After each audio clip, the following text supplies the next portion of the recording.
সেজদার মধ্যে পড়ে কাঁদতে থাকবে, ইয়া রব হাবলি উম্মতি, আল্লাহ আমার উম্মত গুনাহগার, আমার উম্মত গুনাহগার, আমার উম্মত গুনাহ করে ফেলছে, আল্লাহ আমার উম্মতের কি হবে, আল্লাহ আমার উম্মতের হবে কি?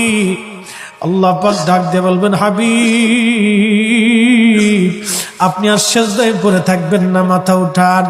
আপনি কাঁদেন কেন? মেহেশর তো আপনার কান্নার জন্য না, নবী উঠেন, আপনি মাথা উঠান।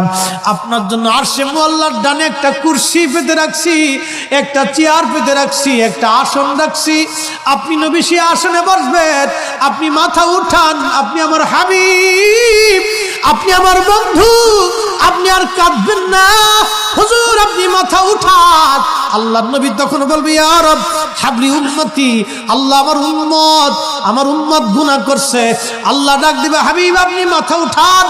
আপনি সর্বপ্রথম হামদের পতাকা উড়াবেন, আপনি সুপারিশের পতাকা উড়াবেন, আপনি যাকে খুশি তাকে নিয়ে জান্নাতে চলে যান। একবার জোরে বলা যাবে কি সুবহানাল্লাহ? নবী আমার ডেকে বললেন, আয়েশা রে, মানুষের জীবনের কঠিন সময় যখন তার মৃত্যুর সময় এসে যায়, কঠিন মৃত্যুর দূত আসে, যখন গুনাহগার ব্যক্তি, যখন নাফরমান ব্যক্তির কাছে মৃত্যুর দূত আজরাইল আলাইহিস সালাম আসে, বিকট চেহারা নিয়ে আসে, দুর্গন্ধময় পোশাকগুলি নিয়ে আসে, দুর্গন্ধময় পোশাকগুলি নিয়ে আসে, বান্দাকে ধরতে আসে। তখন এই আত্মাটা, রুহুটা মাথার দিকে একবার দৌড়ায় যায়, হাতের কোণার দিকে দৌড়ায় আসে, পায়ের তলার দিকে দৌড়ায় যায়, সারা শরীরের ভিতরে ছটফট করতে থাকে। তখন এই মৃত্যুর যন্ত্রণা বাড়তে থাকে, এত কঠিন যন্ত্রণা তার হয়।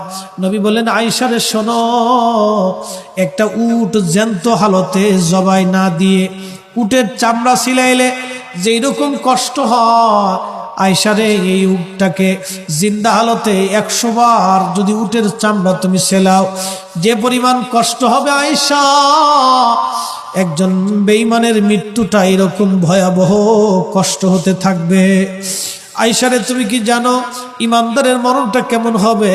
ইমানদারের মরণটা আজরাইল আসবে, সুন্দর পোশাক নিয়ে, সুন্দর সুরত নিয়ে এসে বলবে, ইয়া আইয়ুতুহান নাফসুল মুতমাইন্না তুরজিই ইলা রাব্বিকি রাদিয়াতাম মারদিয়া ফাদখুলি ফি ইবাদি ওয়াদখুলি জান্নাতি। ইয়া আইয়ুতুহান নাফসুল মুতমাইন্না, হে নফসে মুতমাইন্না তুমি আসো, ইরজিই ইলা রাব্বিকি রাদিয়াতাম মারদিয়া।